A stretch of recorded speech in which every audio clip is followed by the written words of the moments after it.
Learn and be curious. Just really a big part of our culture. We're just a curious bunch of people that are just trying to figure stuff out. We're much more excited by questions than we are about answers.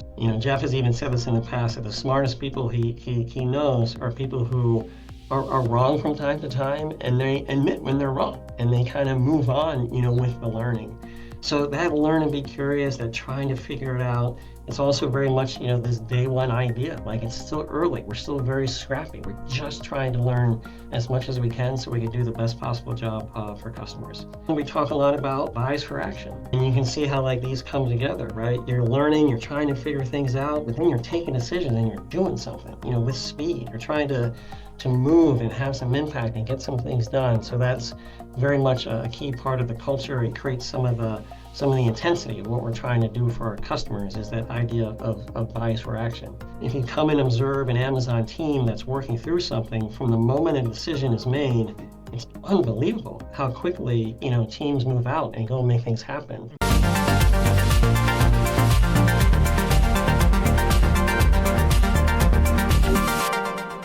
Hey Ian, welcome to the show. How are you? I'm doing great, Chris. Thanks for having me. We finally connect as well. My daughter, I'm going to tell her later that we've got Amazon on the show and she's going to be over the moon. I feel like Alexa's her best friend in the house as well. Oh, that's great to hear. I think for me and for a lot of people that I had a chance to work with, we like that, the amount of ways that we can connect with people and touch their lives and hopefully help them be more effective in what they're trying to do. That's what drives us. So that's great to hear that your daughter is an Alexa fan. That's wonderful. Funny story. Like she likes setting up like these little pop-up tents in our living room. Like she has, and she creates like these shops, right, or little things. And last night she's like, I've opened up shops, Daddy. And I was like, all right, what's this shop? I'm like, what's the name of it? She was like, Amazon. I was like, no, I think that one's taken. And her answer was, no, but Daddy, I have everything. And she pulled it back and she had like trainers and like hairdryer and everything. She's like, I'm like, Amazon, Daddy. And she's 6, by the way. And it just cracked me up that she connected those dots together. I was just like, it's funny. I thought I'd share that with you. That's fantastic. And to be clear, we are hiring. 6 seems a little bit early, but we like to get to know talent over time. So let your daughter. There's an opportunity when she's ready. Yeah, no worries. I just love it at that age that she had the relationship she has with your organization. It's quite fun. Before we jump in, tell everyone a little bit more about your background and journey to where we are today. Did you choose HR or did it choose you along the way? It definitely chose me along the way. I'm very fortunate that it chose me, relatively early. So just to give you a snapshot for it, I initially went to school studying chemical engineering, and I studied that for several years, had some real nice internships in the space. Turned out it wasn't the thing that I was actually going to be most passionate about. And so while I was still in school, I ended up switching my major. The initial idea was, instead of becoming a chemical engineer, that I was going to ultimately go to law school and pursue becoming an attorney. That was at least the plan that I discussed with my parents along the way. But after undergrad, I was just ready for a little bit of a break from school, wanted to get some real world experience, wanted to make a little bit of money. And I started in a HR development program. Honestly, I didn't know a ton about it. I had my mind around, what I think I could learn from some of those experiences. Yeah. But for me, still very much the plan was ultimately to go back to law school and to pursue, that as a long-term career. And then what happened when I started in this HR program, it just lit up for me. The ability to work with business leaders and to think about the teams and the talent you need to achieve what you're trying to do, how you build talent pipelines over time, how you really help, people be engaged and committed to and convicted in what they're doing and feeling enabled to be able to be successful. I was like, wow, like this is a thing. And I was just surprised by how much energy I got out of it, how excited I was to be a part of something bigger than myself and bigger than a team. And there you go. One thing leads to another. So no, when I was a young 5-year-old, I did not dream of growing up to be an HR person. By the way, haven't met anyone who had that dream as a young person. It's very few. So definitely found. Yeah. But I'll share this with you though.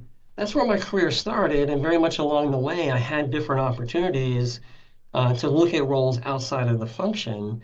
But just so as it was, at each turn, I decided, to stay on the path, and I've increasingly become convicted in the importance of what we do, the value of what you get from a great HR team when you do the work well, the impact you can have Yeah, for your customers, for your business. So I remain a committed HR professional. love it. I suppose the important question is, how did your parents react? And you said you're going over to HR. To this day, my dad asks if I'm going to law school, and I said, like, Dad, we're not going to law school. Like, we're staying where we are. So Yeah. I think they've mostly moved on from it. No, I'm only joking. Yeah, it's you are right though. I mean, like I've interviewed over 1,000 leaders, and maybe like 10 or 15, and it was only chose a career in HR, and it was because someone in their family was in HR or something along those lines, right? It was never, no one grows up being like, I'm so excited to work in HR. When you're younger, so it's super interesting, and I'm seeing it becoming more and more dynamic in terms of the different career paths and journeys into HR. I was just speaking to Stephanie over at L'Oreal, their new CHRO. Never done a day in HR in her life, just became the CHRO, but worked in every part of L'Oreal's business as well. And it's just super interesting. Lauren Schuster, Chief People Officer at Lego, sales and operations background in Lego into HR. So it's really fascinating to see that happen. I think that is exciting. The different mentors I've had in my career and different relationships I've had, and you could look at just the path of all these individuals, and you can see just an incredible, variety. And I think that's actually a very good thing, that there's many avenues into the space. And there's many ways to develop the capabilities, I think, that make a great HR leader. The Yeah, ability to really understand business, to understand the mechanics of culture and team, to be able to, execute effectively at scale, to be an effective, people leader. So those core capabilities, I think, can be developed through many avenues, and I think that proves out in the careers that we see for many HR leaders yeah. today. What would you say are some of the sort of pivotal moments or challenges you've had to overcome in your career that have influenced your professional growth and the way you lead? I've had the chance to work in, a couple of different companies, a variety of different roles along the way. One that really stands out for me was I just joined Microsoft for a few months, and an opportunity presented itself to do an assignment in China. And this was back in 2006, timeline. And I initially went to China to build an organization development practice for Microsoft in China, and that evolved quickly into becoming the overall HR leader for Microsoft in that region. And I think for me, it was so profound professionally, because you had to take the learnings that you had from very different contexts and really distill them down into first principles of what makes businesses successful, what allows for people to come together to be able to accomplish something significant. But doing that in a very different market context, a very different culture context, really pushed me to have to think about things more deeply than I had before. And then just on the human level, because, growing up as an American, in a very different context, how I related to people, how I introduced myself, how I shared to people what was important to me, I just had to get more clear and more intentional in how I expressed, some of those things. Yeah, And as a result of that, just in developing as a leader, it was a huge inflection point into me becoming a very authentic leader. To me, actually taking who I was as a human being and making that a part of how I worked, how I connected with people professionally, just was really, really pivotal, from that perspective. yeah, And I continue to believe, there's lots of ways in careers to get those very unique situations where you can get yourself just into a very different context. I'm a big fan of it, because as what I experience, I've seen others experience as well.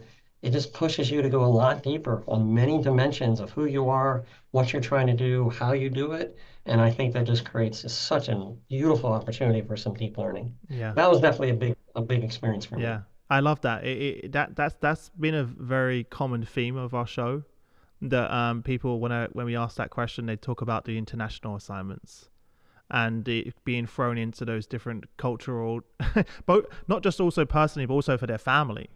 Just so there's Okay. also the family dynamic and element, but being thrown into those different, thinking that what you did in the US is going to translate into a different culture with the global mindset but local nuance, very different.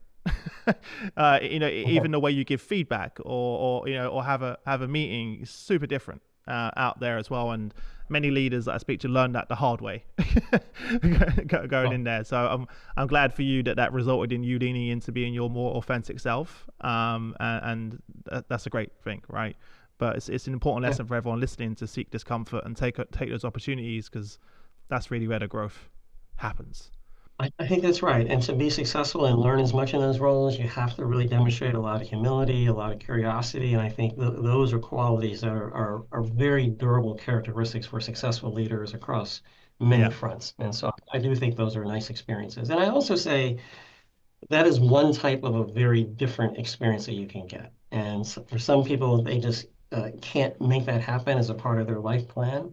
But I would still say, well, still go try to do things that are very different from what you are most comfortable with.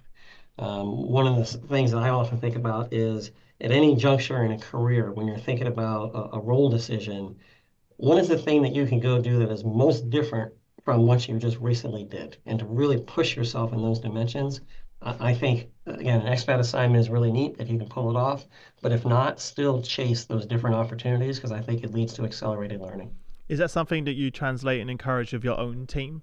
I do. I do. Most recently here at Amazon, we've been in a really interesting context where you're in a high growth situation. So Hmm. even if you just come in and do the same role you were doing yesterday, tomorrow, there's going to be a push around how different it is because it's scaling and changing in so many different ways. But absolutely, this core theme of trying to chase differences, to push your perspectives and push your horizons of what you understand is something that I talk a lot about with the team. Yeah. And it's also what keeps people motivated and engaged, right? That constant development and change. Like one of the reasons I left my last company after 10 years is I just felt like I hit a wall. And I was asking for opportunities. Like, hey, I remember saying like, hey, I would love to go and work in marketing for a few years or finance. And they're like, no, you're really good at sales, Chris. We're just gonna keep you right there doing the same thing. And I was like, I love the job. Like I enjoy my team, but I kind of like, I need some I need something else to keep me growing. And unfortunately there wasn't, and sometimes that happens in companies. And I took the extreme version of going to start my own business as well, because I was like, hey, let me create what I've been imagining for so long as well. Would you say that was one of the reasons why you had such a long career at, for example, Microsoft? Because I saw you have quite a long career there. Is that those constant development opportunities? Definitely. Microsoft is an excellent company, and had a great chance to have a really good run there, pursuing different opportunities. For a while, I had a series of HR leadership roles in some of their go-to-market organizations, including the experience in China that we talked about. Yeah.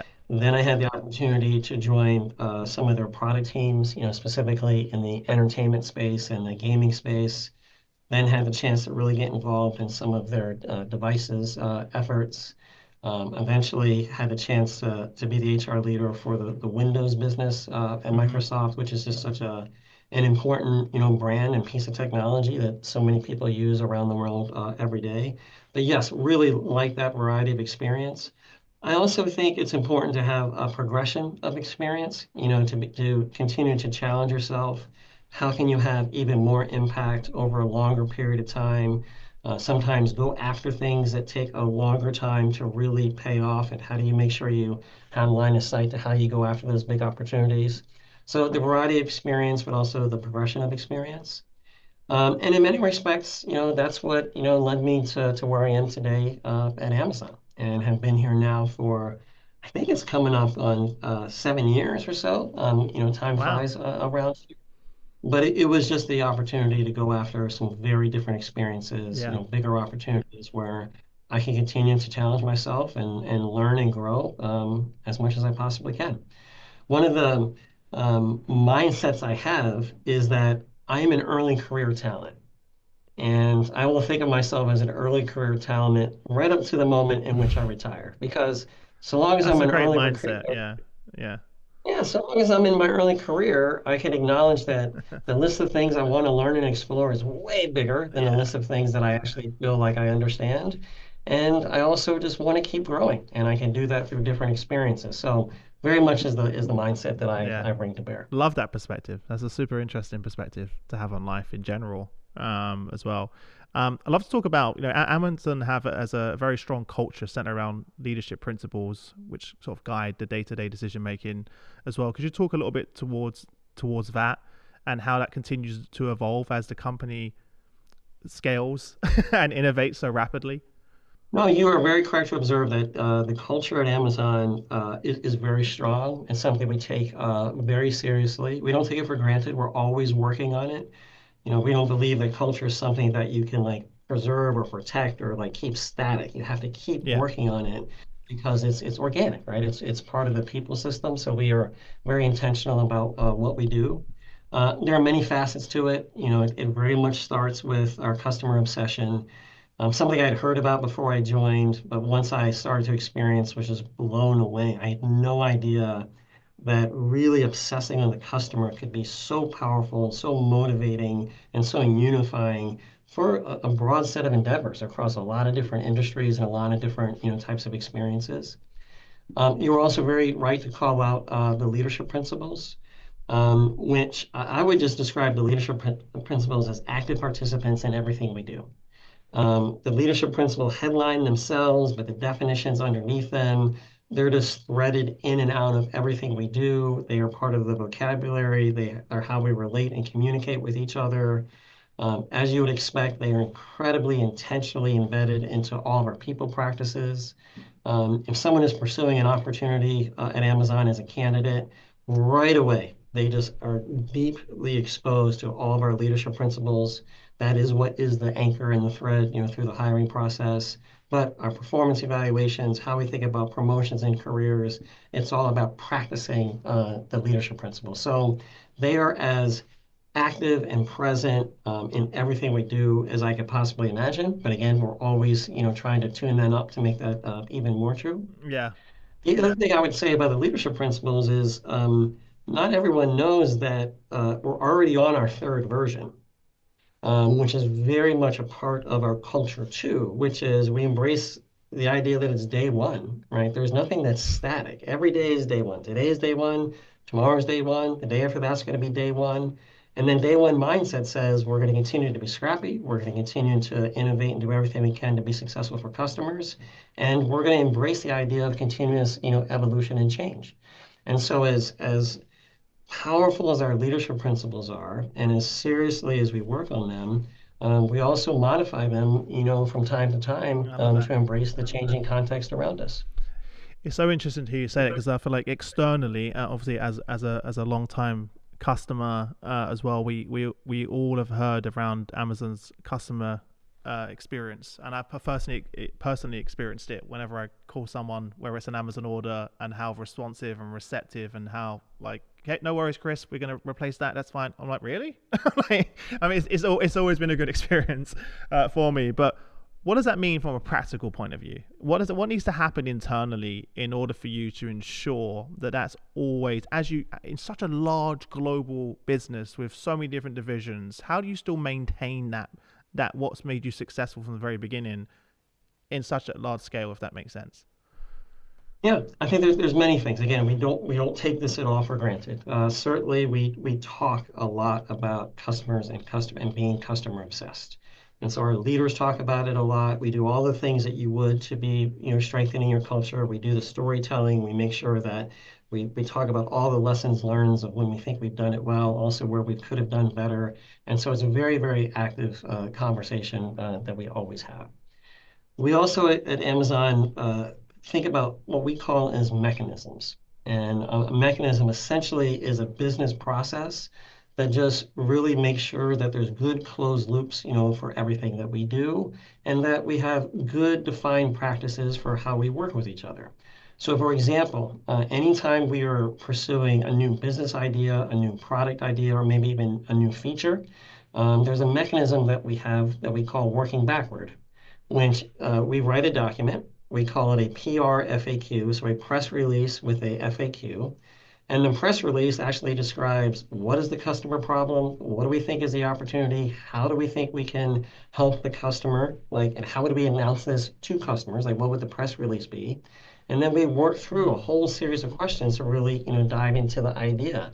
So to propose an idea, to get resources, to get the green light to pursue something, it's all embraced through that mechanism of working backward, which is all about the customer and the customer problem or the customer opportunity. So we do things, very specific like that. Yeah.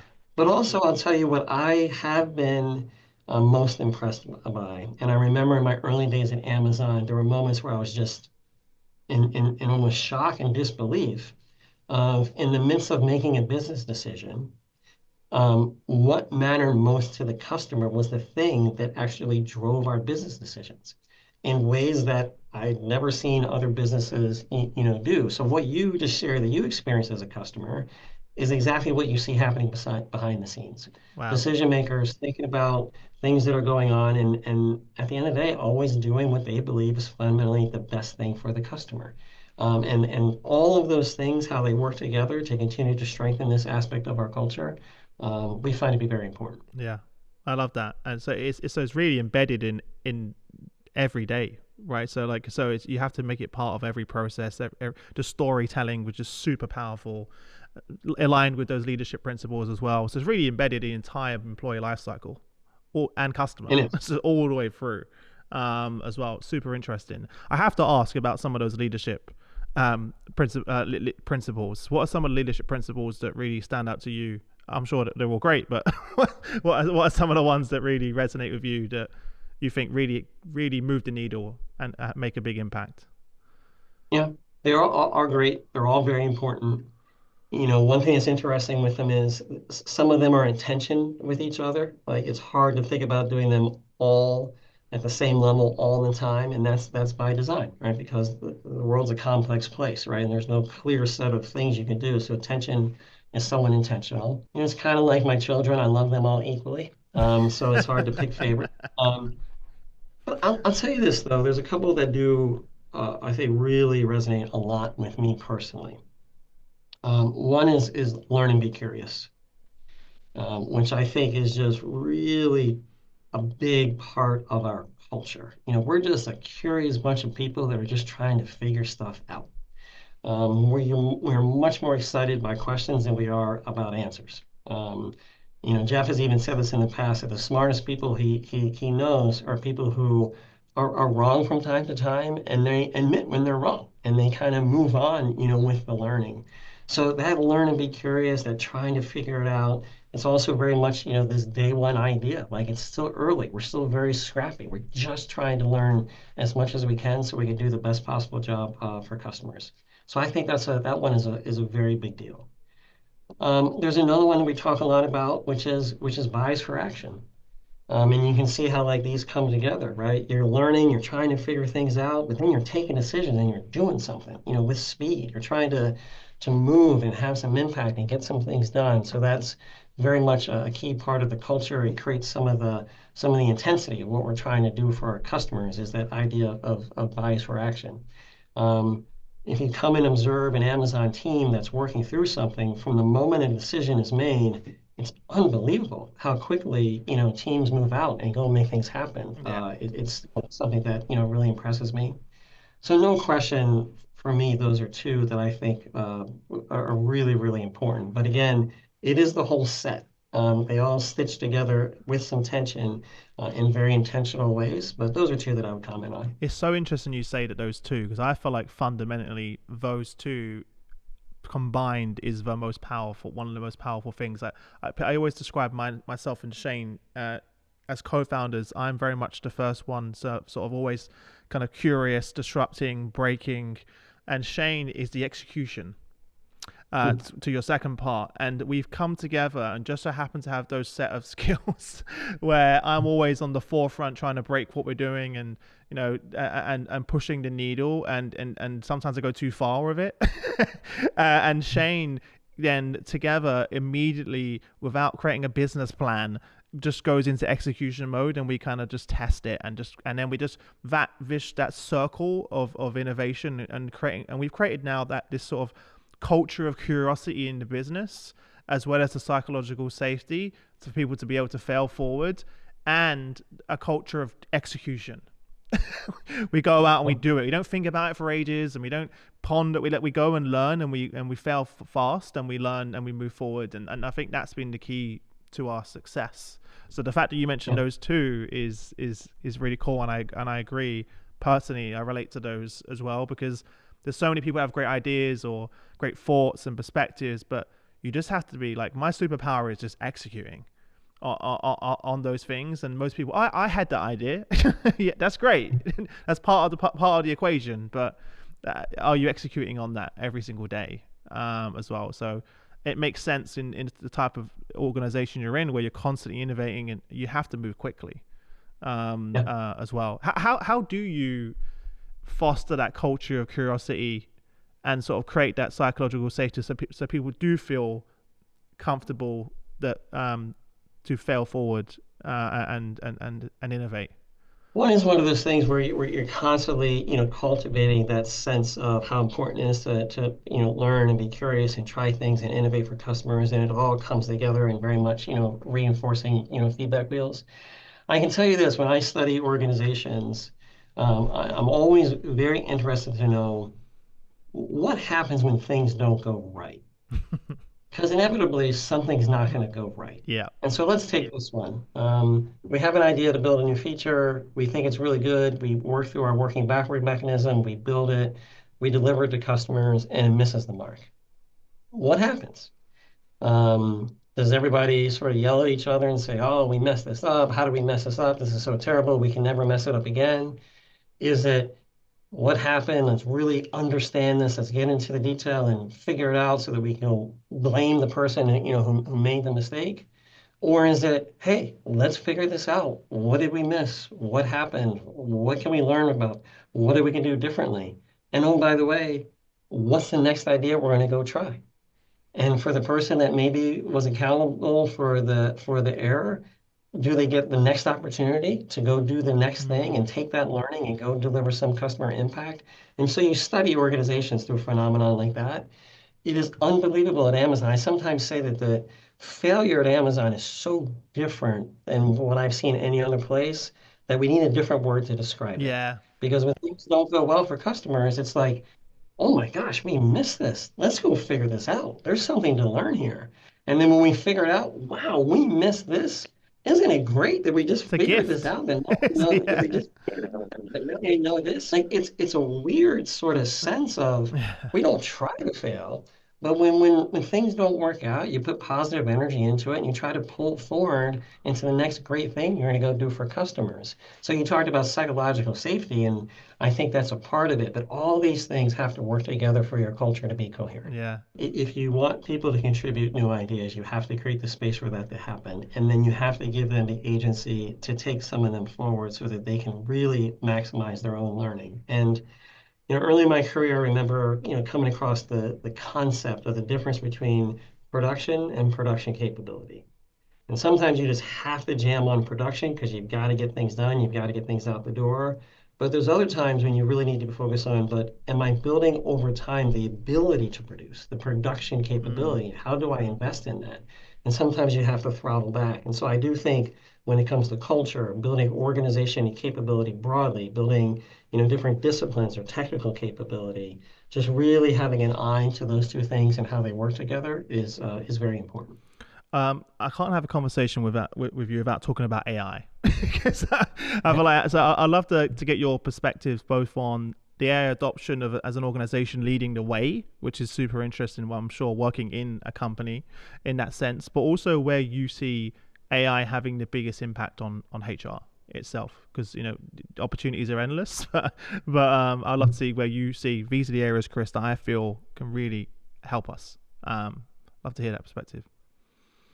It is incredibly exciting times. I think it is still also unquestionably, very, very early. I think the way that we think about whether it's a generative AI or artificial generalized intelligence, the way we think about these things 10 years from now, we're going to look back at this time and say, wow, that was primitive. Like, wow, that was so early, Yeah. and so basic. Kind of, if you think of the world of mobile phones, like many of us are used to different mobile phone devices like this, but You look back in time, you're like, wow, you had a phone in a bag that you had to plug into the wall. This wasn't really a mobile phone. Like, so I think it has the potential to be that type of thing as this plays out over time. So incredibly, incredibly early, a lot of innovation, happening in the space. I am an optimist. That probably won't surprise you. I believe that as a species, like we build tools. One of the things that's helped us be successful is our ability to build tools, make productive use out of the tools, and to go on and on and on. I think this is yet the next set of tools that we have, and I'm very optimistic that we're going to develop them. We're going to think about them thoughtfully. We're going to stay on top of things like security and privacy and responsible artificial intelligence. It's rare when you're having a technology disruption that as many people are thinking about those types of issues this early. So that makes me think that we're really going to stay on top of these things. I actually believe that these technologies have the potential to be the most human of all the technologies that we've ever had the chance to work with because of the way that they make use of unstructured data, which is fundamentally what we're talking about. Humans are fantastic at making sense out of unstructured data, right? That is what the human experience is all about. And so the idea that we're going to have tools that can work with us on that level, I think bring tremendous potential. One of the things that I talk internally about with my teams and the people that I get to work with, the full destiny of Gen AI is not a chatbot. We know why there's a chatbot. We're happy that there's chatbots out there. There are certainly chatbots, and those scenarios are going to be pervasive and they're going to persist. But I really think going forward, it's going to be so much more significant than that. I'm very excited about it. And I think the other thing that I think more and more people will experience over time, the early days of these Gen AI models were really mostly about text, about language, written language, spoken language. But there's so many more things in the world. So many multimodal data is how we talk about it. Sounds, colors, images, all these other ways that we experience the world. As these technologies become more capable in those areas, it's going to be very powerful. So just think about, in the HR space as an example. When you and I are connecting, the research varies on this, but just go with the idea that when you and I are connecting, 60% of how we're communicating is nonverbal. And so if you think about Gen AI, just text, and essentially you're using these tools around 40% of the interaction, not the majority of the interaction, which is nonverbal. I think as the technology evolves into that space, it's really going to line up, a whole bunch of different things that I think are going to be very exciting in the HR space. Oh, you just opened up a whole new portal in my brain from that one. It's very, very super unique perspective that you have on that, and I'm really excited about the fact that as this technology evolves, it makes the focus on power skills, as it were. I don't like the word soft skills. Even more important now, more than ever. As well, it's kind of freeing up time to focus on that, and I feel like that's an area where many companies aren't investing enough in at the moment. I don't know if you're sure if you're seeing that at all, but even in my meetings, for example, this is a very small example. I'm no longer writing notes because I have note takers, so I'm way more present in that meeting now. I'm having more eye contact. I'm more engaged. I'm more focused. I'm not sitting there doing this. Writing notes. And there's a small example of the way now that the technology has just helped me be more present as a leader in the room, and the person feeling really valued and important, that they have my time as well. It's a very small example of that. But even with we launched our own Atlas Copilot. We launched the world's first AI Copilot for HR executives. We're now seeing them use Atlas in a very different way in terms of how they upskill and reskill themselves and use our platform from a productivity point of view to just spend more time with their team as well. Yes. And the fact that they don't have to read through 100-page white paper and they can ask a question and it goes to the exact sentence, or the fact that even this podcast, so most of our listeners now are listening to the podcast inside of Atlas, and they're asking questions to the podcast, and it's taking them to the exact seconds. All right, so people will be asking, "Hey, what's Ian going to share? What is the key takeaways from Ian?" And then because that's connected to their HR tech stack, because Atlas integrates all the platforms, how does Ian's insights help us with X, Y, Z? and it knows the context of the company, the culture, the values, etc., who you are, your role. So it just opens up this whole opportunity, which is just and like you just said, we're at the beginning uh, So early. of this as well, or the fact that I can see that people are listening to me and you, or they will be in different languages, and so it Yes. opens up a whole nother accessibility piece. We did our Yes. AI HR summit a few weeks back. We had 13,000 CHROs join us for that, and I could see in the chat because we had Atlas live that we had like 100 plus different languages present that people were asking questions in and having conversations in. That wouldn't have been possible if Right. we've been able to do that. So it's super exciting. What about you personally? How are you staying up to date? I know growth and learning development was a huge part of what you mentioned throughout this conversation, the growth mindset. But what are some of the practical things that you do with this constant pace of change to keep yourself up to date with everything that's going on? Well, you mentioned earlier that you are right. I'm in somewhat of a unique position to be at Amazon and kind of like really much in the thrust of it. And, you know, my ability to walk down the hall and talk to somebody about this and that person being like one of the world leaders in this space, Yeah. I acknowledge that I am in a unique space there. But here's what I do with our teams. I mean, personally, and quite honestly, I also do with my family, is you just have to play. You just have to go do stuff. In the earlier days of this, we launched something internally first and then eventually externally that was called Party Rock. And Party Rock was essentially just a very scrappy app, a very approachable way just to start to get exposure to some of these technologies and to play around and start to create things. It was unbelievable that within a matter of months, within the HR team, people had literally created hundreds of Gen AI applications through this thing called Party Rock, Wow. which was literally just a playground. It was literally just, and all of a sudden they're building things. We're like, holy smokes. But for anyone that was getting into it, they were getting sort of, demystifying some of the things about the technology, getting more of a working experience of, where is it in terms of what it can do, what it can't do, what are the limitations, maybe what they might like to have it, do moving forward. And I think that's what we need to do.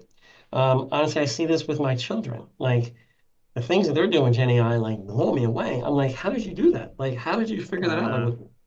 we just turned it on, we pushed this thing, we did this thing, and then did this thing. It's like, wow. And so I think it's really important that all of us are just actively using it. Um, Set aside the fear. Don't worry, the robots aren't coming, to take over. Like, just set those things aside.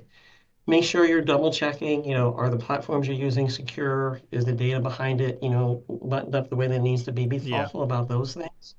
And then go try some things, build some things. And especially with this technology, everyone, whether you are a deep technologist, you're a big developer, you're a systems architect, or you're a recruiter, you're an organization development professional, whatever, go get some hands-on experience with this technology, play with it a bit.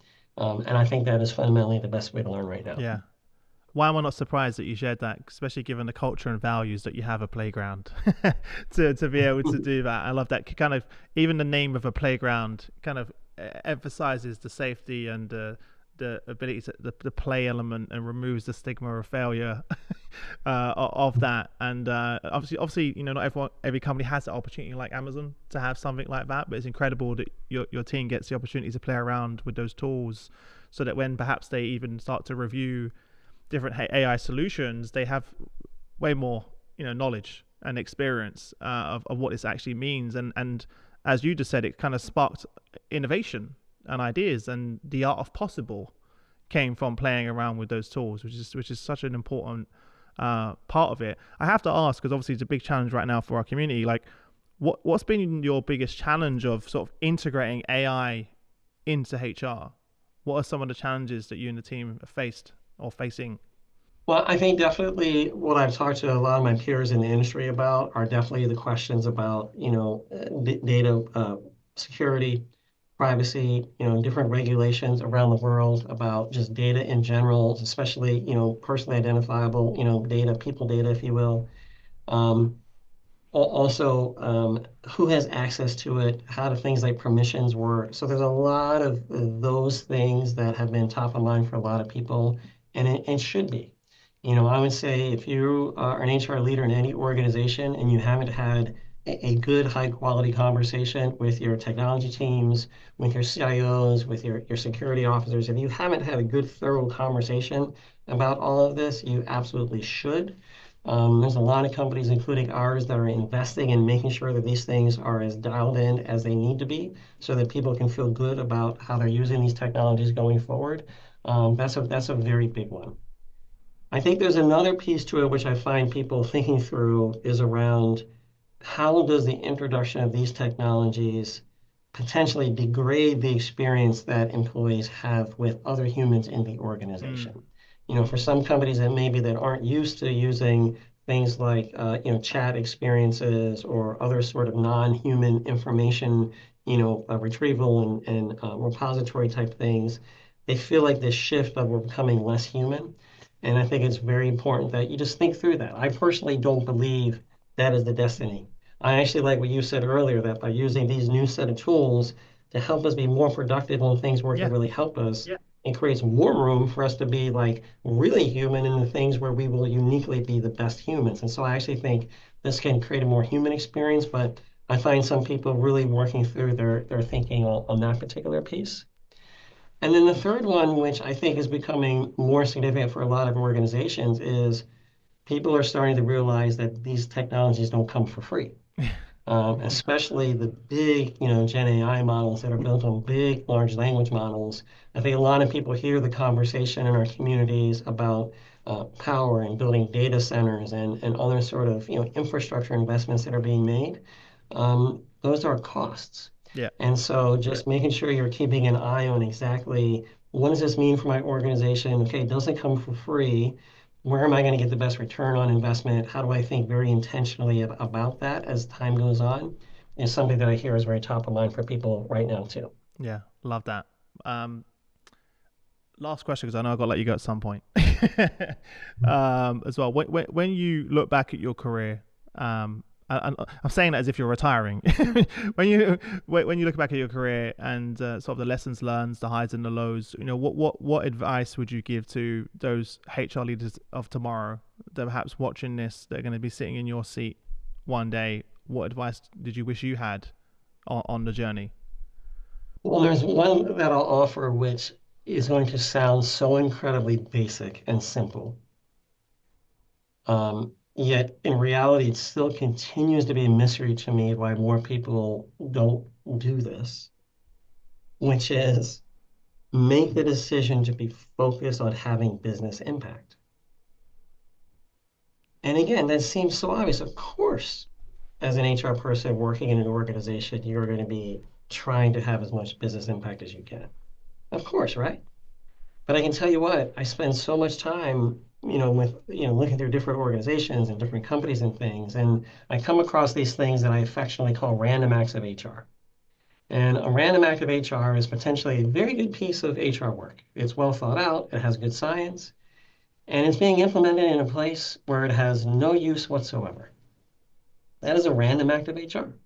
And that happens when the HR practitioner actually isn't trying to have business impact, or they don't understand what that is. They haven't worked backward from the needs of their customers or their business, and they're not going after the right things.